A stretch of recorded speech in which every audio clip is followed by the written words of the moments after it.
La parrilla actual de la Fórmula 1 cuenta con 20 autos y el año que viene 22. Y mucha gente, con lo cual estoy de acuerdo, piensa que es poco.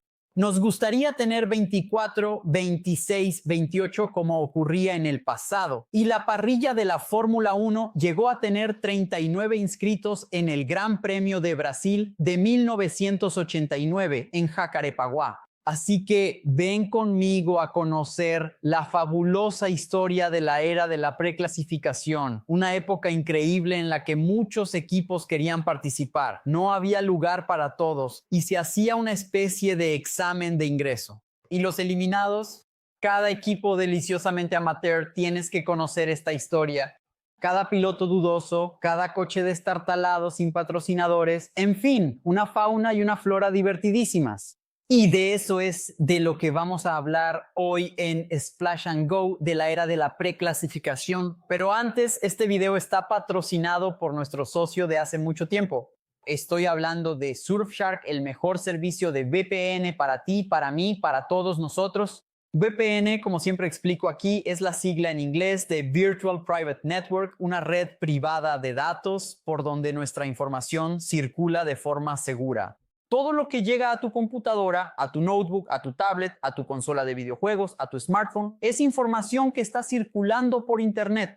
Este video también es eso. Y dependiendo del sitio, dependiendo de la red a la que estés accediendo, ese Wi-Fi gratuito en la cafetería, en la biblioteca, en el aeropuerto, corres un enorme riesgo de que tus datos sean recolectados y con ellos tus contraseñas, tus búsquedas, tus investigaciones, tus preferencias. Y si eso cae en manos equivocadas, puede causar un gran problema. Vemos que esto sucede todas las semanas. Filtraciones de bases de datos comprometidas de bancos, empresas de telefonía, televisión por cable, etc., en las que tú estás involucrado. Pero con Surfshark la información viaja por internet codificada y solo el verdadero destinatario puede entenderla. Entonces se decodifica y la información llega al otro lado y luego vuelve a ti con total seguridad. Funciona como mencioné en todos los dispositivos, tablet, notebook, celular, consola de videojuegos, etc.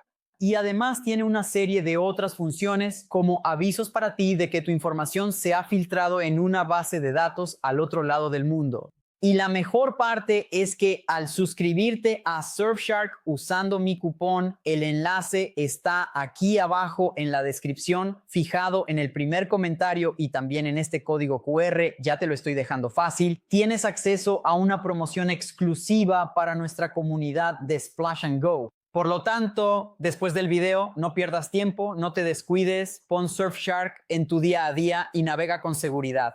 Después, cuando tu información se filtre, tu teléfono caiga en manos equivocadas, etc., de nada servirá lamentarse. ¿De acuerdo? Entonces, eso es todo. Gracias a Surfshark por el apoyo. Nosotros aquí seguimos. La Fórmula 1 en 2025 es radicalmente diferente de cómo era en los años 80. Y si ampliamos eso a la década de los 70, entonces parece que estamos hablando de planetas diferentes. No parece la misma categoría. El profesionalismo ha alcanzado niveles estratosféricos. Los garajes ya no tienen grasa, quizás sean más limpios que los quirófanos. La precisión con la que se fabrican las piezas, con la que se trabaja en el pit stop, el nivel de los pilotos, aunque a mucha gente no le guste esto, también es mucho mayor, precisamente porque hay menos plazas disponibles. El cuidado con las marcas, el esmero con el que se habla a la prensa, todo es mucho más estandarizado, uniformizado y el nivel actual de los equipos es muy superior al de antes. Y es precisamente por eso que la era de la preclasificación, aunque no lo creas, genera tanta nostalgia. Porque algunos amateurismos eran muy divertidos. Con solo 10 equipos en la parrilla, el mecanismo de la superlicencia exigiendo un mínimo de resultados previos y más de 1.000 millones de telespectadores viendo en más de 200 países, ya no se puede dejar nada al azar, ya no se puede estar expuesto a pasar vergüenza. Hoy en día, para ingresar a la Fórmula 1 como equipo, hay que aprobar un examen preliminar de ingreso promovido por la FIA y luego acordar temas comerciales. Cadillac te lo puede decir. Pero antes las cosas estaban mucho menos organizadas y eran más baratas. Hoy en día la barrera es de 600 millones de euros. Para participar es necesario realizar un depósito y este dinero se reparte entre los equipos. En el pasado, un cheque de garantía de $100,000 era suficiente y se pagaba a la FIA. La dificultad para crear un equipo en las décadas de los 70 y 80 era increíblemente menor, porque ante todo había motores a la venta como el Cosworth, el DFV o sus sucesores DFR, HBR, etc. Además de los fabricados por John Judge y Brian Hart, había autos a la venta y podías comprarlos de Lola, March, Lotus, BRM, Surtees o usar modelos más antiguos de McLaren, Tyrrell, Brabham, etc. Los comprabas, reunías a tus mecánicos y te lanzabas a la competencia. Eso explica incluso la decisión de tantos pilotos de pelear con sus jefes y crear sus propios equipos, algo que, con variaciones a lo largo de la historia, sucedió con McLaren, por ejemplo, Brabham, Surtees, Fittipaldi y Hill.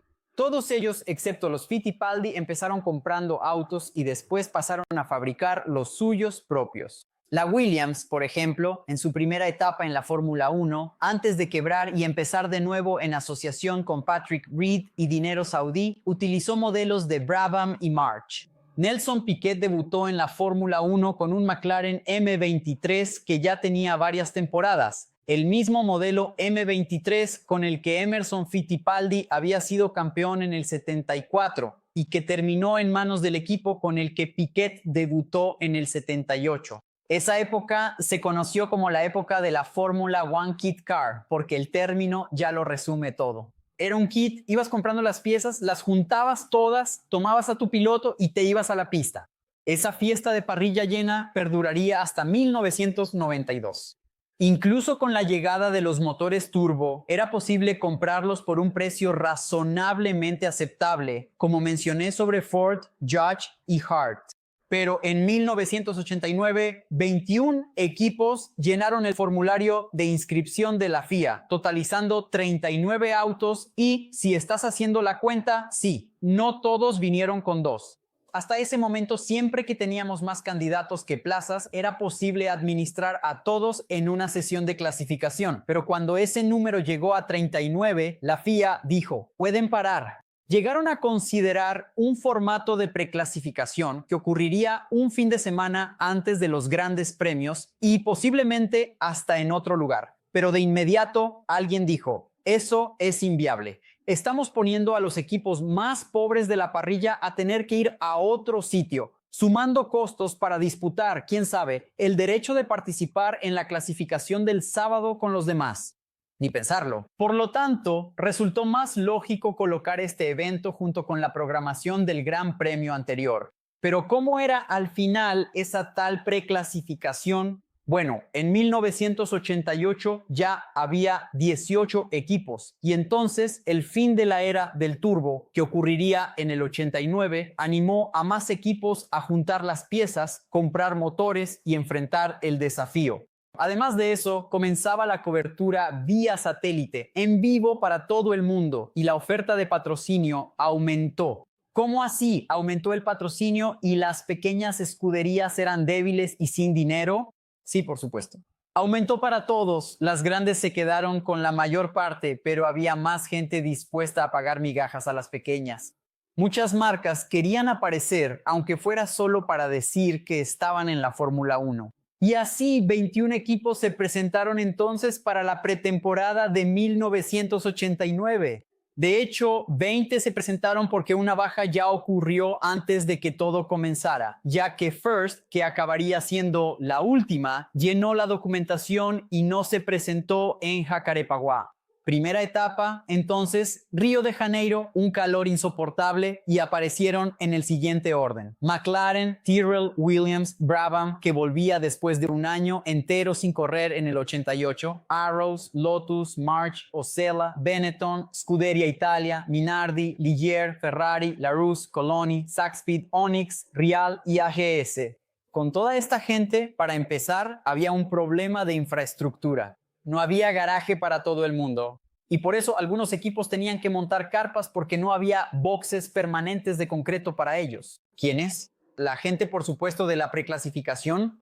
¿Y cómo funcionaba eso? Bueno, teníamos a los preclasificados, los equipos que más puntos habían sumado en la temporada anterior. Entonces, las grandes, las conocidas, las establecidas, no necesitaban participar en la preclasificación porque ya estaban preclasificadas. Y la gente del fondo, todos los que estaban más allá del 30º lugar, tenían que levantarse muy temprano el viernes y disputar una sesión. En Brasil, en la primera etapa de ese campeonato, aparecieron 39 en el papel, 37 de verdad, y la FIA mandó avisar. Cuando eso ocurra, como máximo 30 en la clasificación del sábado. Entonces, todos ellos, del 26º al 37º, disputaban una sesión previa el viernes bien temprano en la que solo pasaban los 4 mejores. El resto podía empezar a empacar todo porque no correrían. Esos 4 se sumaban a los 26 preclasificados, 30 iban a la clasificación y de a 26 largarían el domingo. Y entonces, en la primera etapa, ¿quién disputó la preclasificación? Los 2 Brabham, que habían quedado fuera del campeonato en el 88 y por lo tanto no tenían resultados. Preclasificación, Stefano Modena, Martin Brundle. Los 2 Osella de Nicola Larini y Piercarlo Ghinzani. La Sax Speed con esa hermosa pintura de West con Werner Schneider y Aguri Suzuki. La Dallara de Alex Caffey, la Rial de Volker Weidler, la Coloni de Pierre-Henri Raffanel, la AGS de Joachim Winkelhock. Hablamos de la familia Winkelhock en esa pequeña gran historia aquí. Además de los 2 Onyx de Stefan Johansson y Bertrand Gachot, de quienes también hablamos en aquella prueba que tuvo lugar en un cartódromo en la zona oeste de Río de Janeiro, semanas antes incluso de esa carrera. Esa época generó historias hilarantes debido al improviso, al amateurismo, a la completa falta de estructura y a veces también de sentido común de los equipos y los pilotos. Para empezar, como la pista abría a las 7 de la mañana, todos tenían que despertarse alrededor de las 4. Además, y precisamente por ser la primera sesión, el asfalto estaba sucio, la pista estaba verde, nadie había rodado todavía. Además de que mecánicos y pilotos tenían que estar listos mucho antes que los demás, madrugando para estar en la pista a las 7. Y eso ya de por sí era un gran golpe para la moral del equipo. Los riesgos asumidos eran mucho mayores porque en una hora los 4 primeros pasarían. Si no pasaban era el fin de la fiesta y había que dar explicaciones al patrocinador. A veces no, a veces era justamente lo que querían, no clasificar, ya hablaré de eso. Y por supuesto la posibilidad de un accidente era mucho mayor. Pistas sucias, sin referencias, autos recién armados, madrugando, todo el mundo cansado, ¿ya te imaginas? La regla, como comenté, no perdonaba, era implacable y hizo que Brabham tuviera que disputar la preclasificación en el 89. No importaba si ya habían sido campeones en la década de los 80. Pero Brabham, a diferencia de las demás, sabía hacer autos y no tuvo dificultad para pasar prácticamente todas las preclasificaciones hasta la mitad del 89, cuando entonces todo era revisado y quienes habían tenido resultados en la primera parte ya no necesitaban preclasificar en la segunda. Y los resultados de la segunda parte entonces compondrían el orden de preclasificación o no de la primera parte del 90. Cada 6 meses eso se revisaba. Bernie Ecclestone había decidido deshacerse del equipo. Alfa Romeo casi adquirió los restos y en medio de esa indefinición, Brabham no corrió en el 88. Modena y Brundle, 2 buenos pilotos con un auto decente, eran entonces presencia frecuente entre los 2 primeros, lo que dejaba solo 2 plazas más en disputa para las demás escuderías pequeñas. Alex Caffey, al igual que Dallara, era otro que lograba pasar con frecuencia, lo que dejaba entonces a 7 u 8 disputando solo un lugar. La competencia era tan intensa y la desesperación por pasar en la preclasificación era tan grande que en el Gran Premio de Mónaco de ese año, 3 de los 6 primeros clasificados habían venido de la preclasificación, mostrando también que había aficionados, pero también gente seria. Tanto es así que Johansson, quien había hecho un shakedown con ese auto en el cartódromo, en la segunda parte del 89 llevaría un Onyx al podio en Estoril. A medida que la temporada del 89 fue avanzando y el nivel de los que quedaban fuera iba subiendo, debido a esa necesidad de conseguir una plaza con 7 u 8 en la disputa, la línea entre el éxito y el fracaso se fue volviendo cada vez más tenue, lo que también aumentaba la desesperación. Para que te hagas una idea, Stefan Johansson con la Onyx en el Gran Premio de Francia logró preclasificarse y llevó el coche a la carrera hasta el quinto lugar, sumando 2 puntos. Esos 2 puntos llevaron al equipo a una posición superior a la de Minardi. Para que entiendas de qué estamos hablando realmente, la Minardi era grande, estaba establecida en comparación con esa gente. Con ese resultado de Onyx, la situación de Minardi parecía tan irremediable y ellos iban entonces a la preclasificación que solo un milagro parecía capaz de resolver el drama. Y el milagro llegó en una de las mayores exhibiciones del equipo en la historia, cuando Luis Pérez Sala fue sexto en Silverstone y ese mismo día en el otro coche, Pierluigi Martini fue quinto. 3 puntos, 1 más 2 sumados contra los 2 de Onyx. Eso justo en la línea, precisamente en la carrera que marcaba el final de la primera mitad, cuando entonces la lista era revisada. Y claro que a veces resultados locos lograban salvar el cuello de quien, en lógica, no lo merecía. Como sucedió con la Real de Christian Danner en el Gran Premio de Estados Unidos en Phoenix, porque mucha gente fue quedándose en el camino en una carrera con muchas averías y de repente Danner fue sexto, sumó 1 punto y salvó su cuello y el del equipo para la segunda mitad del año. Creo que incluso hablé de esa carrera en una pequeña gran historia sobre De Cesaris. Vale la pena revisarla después. Con ese resultado, entonces Danner estaba preclasificado para disputar una plaza en la parrilla el sábado. ¿Y quién dijo que lo lograría, aunque fuera en la segunda mitad del año? No logró clasificar el coche en ninguno de los 7 intentos y la paciencia del equipo se acabó. Después de él asumieron Gregor Foytek y luego Bertrand Gachot. Los pilotos que disputaban la preclasificación y muchos de ellos en su carrera solo disputaron la preclasificación, decían. Era lo más aterrador subirse al coche a las 7 de la mañana un viernes sin haber rodado en la pista, sin que nadie hubiera marcado una trazada, con todo aún lleno de polvo, césped recién cortado, etc. La adrenalina ya de entrada, sales a la pista, ya tienes que ir a fondo, ya tienes que marcar tiempo. Todo en 1 hora. Luego, quien pasaba tenía que, en pocas horas, resolver otro drama. Cambiar de box, porque al final de cuentas, si lograbas pasar, disputabas un lugar en la parrilla, y si lo conseguías, tenías que tener un sitio para hacer la parada en boxes. ¿No es verdad? Esa también era una de las razones de la existencia de la preclasificación, como comenté. La mayoría de los autódromos no podía albergar a más de 30 autos, 15 garajes con 2 cada uno. Y entonces quien pasaba la preclasificación tenía que en 2 o 3 horas antes de la primera práctica libre llevar todas sus cosas a otro garaje para estar en condiciones de disputar la primera sesión, ajustar el auto y en la tarde del viernes ya había clasificación. En esa época tenías clasificación el viernes, clasificación el sábado y te quedabas con el mejor tiempo de las dos. Ah, pero está bien, entonces guardo lo mejor del auto para el sábado, ¿cierto? Incorrecto. ¿Y si llueve el sábado? El mejor tiempo será el del viernes, en pista seca, con un glorioso caos. Y si no mandabas el auto a la pista en la primera práctica libre, recibías una multa de la FIA. Al final de cuentas, ¿no conseguiste una plaza? Ahora tienes que estar ahí. Muchos equipos perdían la primera mitad de la sesión solo con el cambio y mandaban el auto a hacer cualquier cosa, aunque fuera a registrar una vuelta para no recibir esa sanción. La preclasificación continuaría en la Fórmula 1 hasta mediados de 1992, cuando Brabham cerró sus puertas a mitad de año con aquel auto color rosa en el que Damon Hill hizo su debut. Pasamos a tener el número exacto de inscritos y de plazas en la clasificación. Esto sucedió porque en ese periodo, entre el 89 y el 92, cerraron Zakspeed, Rial, Eurobrun, Coloni, AGS y Onyx. Algunas simplemente cerraron, otras cambiaron de nombre y sobrevivieron, como Coloni, que se convirtió en Andrea Moda. Es decir, sobrevivieron por mi generosidad. Pero al fin y al cabo, ¿cuál era el asunto de estos equipos? ¿Por qué algunos equipos seguían intentándolo y algunos no lograron clasificarse ni una sola vez en toda una temporada? ¿Qué justificaría este tipo de cosas? Y quienes pagaban por esta locura no se quejaban.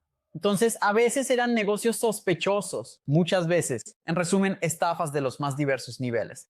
Y me voy a quedar aquí con el relato de Roberto Moreno. En 1990, él hizo la temporada, o intentó hacerla, con Eurobrunn en las primeras 14 etapas. El equipo pertenecía a Walter Brunn, un magnate del sector de máquinas tragamonedas en Europa. Es una estafa. Él tenía antecedentes compitiendo en el Mundial de Sport Prototipo hasta 1988 y entonces decidió cambiarse a la Fórmula 1. Moreno corrió con él, o en este caso lo intentó, y de 14 intentos en 1990 logró de hecho disputar la carrera en la primera y en la tercera etapa, Phoenix y San Marino. Él cuenta que se desgañitaba para conseguir tiempo el viernes, forzaba el ritmo, iba todo lo rápido que podía, si había que tocar el coche, tocaba el ajuste. Un día salió del cockpit, se encontró con el jefe del equipo, que le dio una palmada en la espalda medio sonriendo y le dijo: muchacho, tampoco fue esta vez. En tono de confesión, entonces le dice a Moreno: ¿sabes lo que pasa? Es que cada vez que logras clasificar, representas un costo para nosotros. Frenos, neumáticos, piezas para el motor, mantenimiento, combustible, aceite, etc. Pero si venimos hasta aquí, lo intentamos y no lo conseguimos, ahorramos todo eso y el dinero se queda en mi bolsillo. Si corres, el patrocinador, que de todas formas ya iba a pagar porque hay un contrato, evidentemente se pone contento. Pero el dinero que me queda a mí es menor. Eso, claro, descontando las actividades grises, estoy hablando solo del tema deportivo.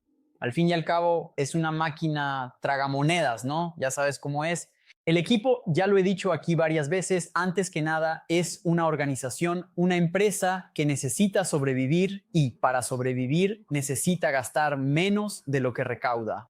Es un negocio, como cualquier negocio, que necesita durar, sobrevivir para correr o para hacer otra cosa que el dueño quiera que suceda. Como sucedió con Andrea Moda, en la que también corrió Roberto Moreno y que en realidad no tenía ganas de alinear un segundo coche y pusieron en él al pobre Perry McCarthy e hicieron de todo para que el tipo no pudiera dar ni una sola vuelta. Desde mandarlo a la pista con 45 segundos restantes para el final de la sesión hasta ponerle neumáticos de lluvia en su coche en un día de pista seca. Algunos equipos tenían media docena de mecánicos, un coche, mientras que McLaren, Ferrari tenían más de 100, llevaban 4 chasis de repuesto, etc. ¿4 chasis de repuesto? Sí, 4 chasis de repuesto.